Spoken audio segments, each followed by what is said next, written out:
Surface chemistry में बढ़ते हैं आगे और डिस्कस करते हैं प्रॉपर्टीज ऑफ कॉलोइडल सॉल्यूशन।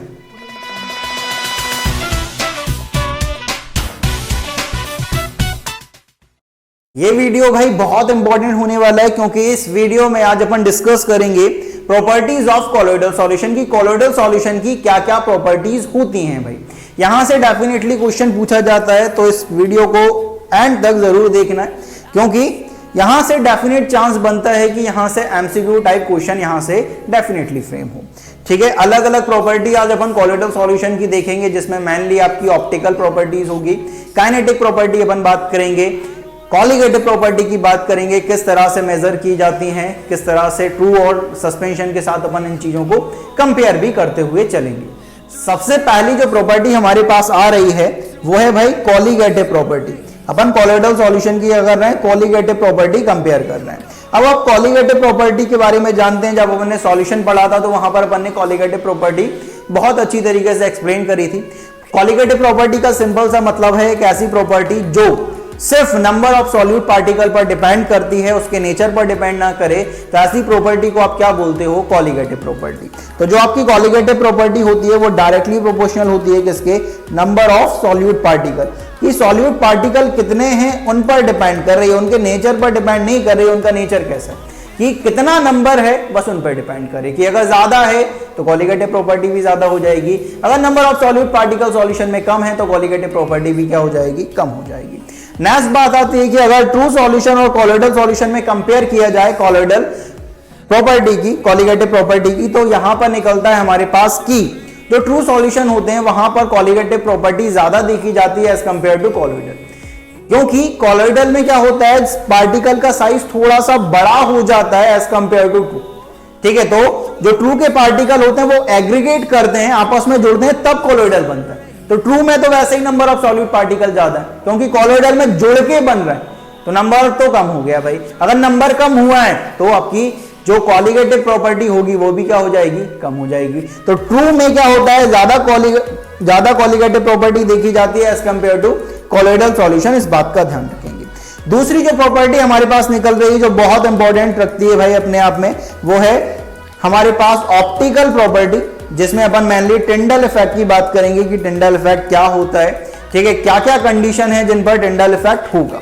तो टिंडल इफेक्ट क्या होता है, अपन बचपन से जानते हैं कि टिंडल इफेक्ट क्या होता है कि जब एक बीम ऑफ लाइट को पास किया जाता है थ्रू अ सॉल्यूशन और उसे अपन एक राइट एंगल से जब देखते हैं तो क्या होता है कि जो पाथ होता है लाइट का, जो बीम ऑफ लाइट का जो पाथ होता है वो आपको एक कॉनिकल सेक्शन जैसा दिखता है। इस इफेक्ट को आप क्या बोलते हो, टिंडल इफेक्ट। लेकिन टिंडल इफेक्ट हमेशा हो ये जरूरी नहीं है, मतलब कुछ कंडीशन है जिन पर आपका टिंडल इफेक्ट देखा जाता है।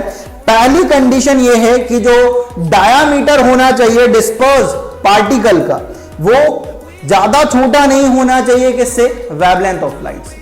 तो पहली condition, diameter of disperse phase particle is not much smaller than the wavelength of light use. जो लाइट आप यूज कर रहे हो उसकी वेवलेंथ और जो डिस्पर्स फेस पार्टिकल हैं उनका डायामीटर के बीच में ज्यादा अंतर नहीं होना चाहिए, ज्यादा छोटा नहीं होना चाहिए उससे। दूसरी जो कंडीशन है वो ये है कि रिफ्रैक्टिव इंडेक्स डिस्पर्स फेस और डिस्पर्जन मीडियम का उन दोनों में ज्यादा डिफरेंस होना चाहिए।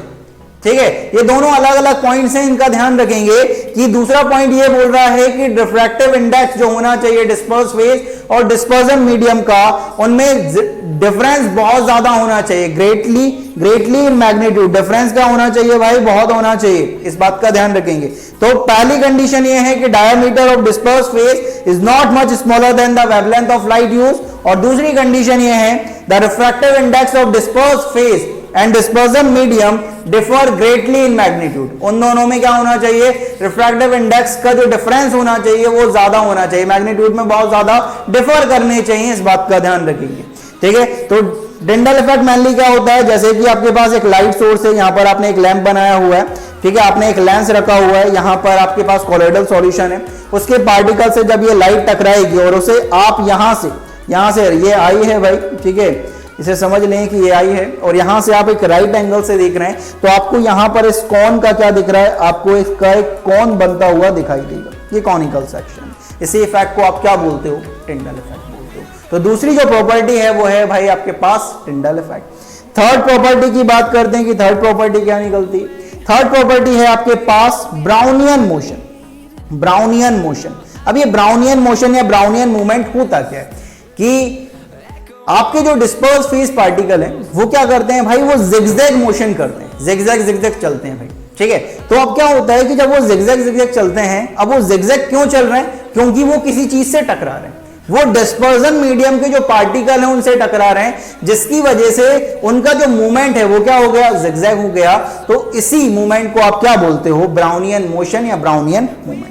That is the zigzag movement of dispersed phase particle by collision with dispersion medium particle is called Brownian motion और Brownian movement। जो dispersed phase particle का zigzag motion है किसके कारण, collision with dispersion medium particle, उसी को आपने क्या बोल दिया, Brownian motion या Brownian movement। याद रखेंगे कि collision कर रहे हैं जिसकी वजह से zigzag movement आ रहा है, ठीक है, और किससे कोलाइड कर रहे हैं, dispersion medium particle से, ठीक है। तो ये आपके पास थर्ड प्रॉपर्टी।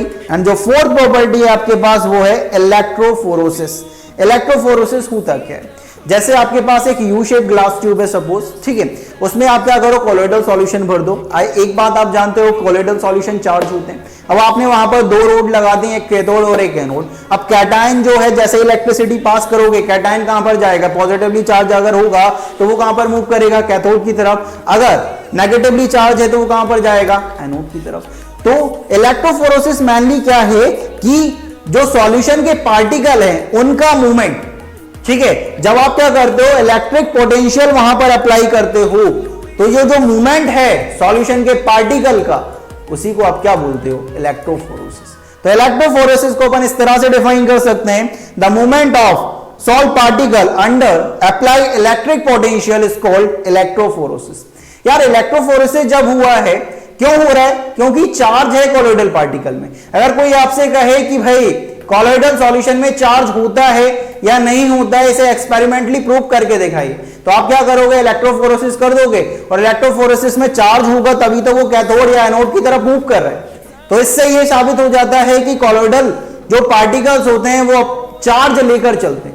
तो कभी कभार ऐसा क्वेश्चन आ जाएगा भाई, काउंटर अटैक टाइप का, ठीक है, कि आपसे पूछेगा कि भाई इलेक्ट्रोफोरोसिस में या कोलोइडल पार्टिकल जो हैं उनमें चार्ज होता है या नहीं होता है, इसे आप एक्सपेरिमेंटली प्रूफ करके दिखाइए। तो आप क्या करोगे, सिर्फ इलेक्ट्रोफोरेसिस करोगे, और इलेक्ट्रोफोरेसिस से आप बहुत आसानी से बता सकते हो कि उसमें चार्ज होता है या नहीं, क्योंकि चार्ज होगा तभी तो वो मूव करेगा, और चार्ज नहीं होगा तो ना वो कैथोड की तरफ जाएगा ना एनोड की तरफ जाएगा, ठीक है। तो इलेक्ट्रोफोरेसिस का होना ये इस बात का प्रूफ है कि कोलोइडल सॉल्यूशन के अंदर क्या होता है, चार्ज होता है, ठीक है। ये कुछ प्रॉपर्टीज हैं, चार अपन ने पढ़ी है। पहली अपन ने पढ़ी है कॉलिगेटिव प्रॉपर्टी, दूसरा optical property, third kinetic property and fourth electrophoresis. ये इंपॉर्टेंट प्रॉपर्टी है। मेनली अगर बात करें, आपके पास बहुत कम टाइम है, ठीक है, कि भाई बिल्कुल 2 मिनट है मेरे पास इस वीडियो के लिए, और मुझे कुछ पढ़ना है, इसमें से सबसे इंपॉर्टेंट पढ़ना है। तो यहां पर आप टिंडल इफेक्ट पढ़कर जाएंगे और आपका ब्राउनियन मोशन, ये दोनों बहुत जरूरी हैं। टिंडल इफेक्ट बहुत इंपॉर्टेंट रखता है क्योंकि लगातार वहां से क्वेश्चन आता है, आपसे कंडीशन पूछता है कि टिंडल इफेक्ट होने की क्या कंडीशन है। इन दोनों कंडीशन को आप मेंशन करेंगे वहां पर, ठीक है। तो यहां पर डायग्राम थोड़ा सा बना, जब भी आप केमिस्ट्री में बोर्ड एग्जामिनेशन जब आप लिखते हैं तो ज्यादातर जहां पर आप डायग्राम बना सकते हैं वहां डायग्राम बनाने की कोशिश करें, क्योंकि डायग्राम से आप बहुत कम वर्ड्स में उस चीज को एक्सप्लेन कर सकते हो। तो डायग्राम जहां पर बना सकते हो वहां पर बनाएं, जितने डायग्राम हो सकते हैं वहां बनाने की कोशिश करें। ऐसा नहीं कि डायग्राम के बिना भी अगर उसे आप अच्छी तरीके से एक्सप्लेन कर पा रहे हैं तो आप कर सकते हैं, लेकिन अगर आप डायग्राम बना लेते हैं तो आपके लिए थोड़ा सा यूजफुल हो जाएगा। तो यहां पर आकर हमारी जो प्रॉपर्टीज हैं कोलोइडल सॉल्यूशन की वो खत्म होती हैं। इसी के साथ हमारा जो सरफेस केमिस्ट्री है वो यहां पर खत्म हो जाता है। सरफेस केमिस्ट्री थोड़ा सा थ्योरेटिकल तो है यार, लेकिन उसे रटना नहीं है। अब आपको अगर चीजों को याद रखना है तो क्या करना है भाई, लिखना है उन्हें। जितना लिख लोगे उतना दिमाग में फिट होता जाएगा, इसलिए रटना नहीं है, रटोगे तो भूलने का डर रहेगा भाई, ठीक है। तो इस तरह से अपन सरफेस केमिस्ट्री को बहुत आसानी से पढ़ सकते हैं और दिमाग में रख सकते हैं। तो इस वीडियो में बाबा जी की तरफ से इतना ही, मिलते हैं नेक्स्ट वीडियो में, तब तक के लिए जय हो।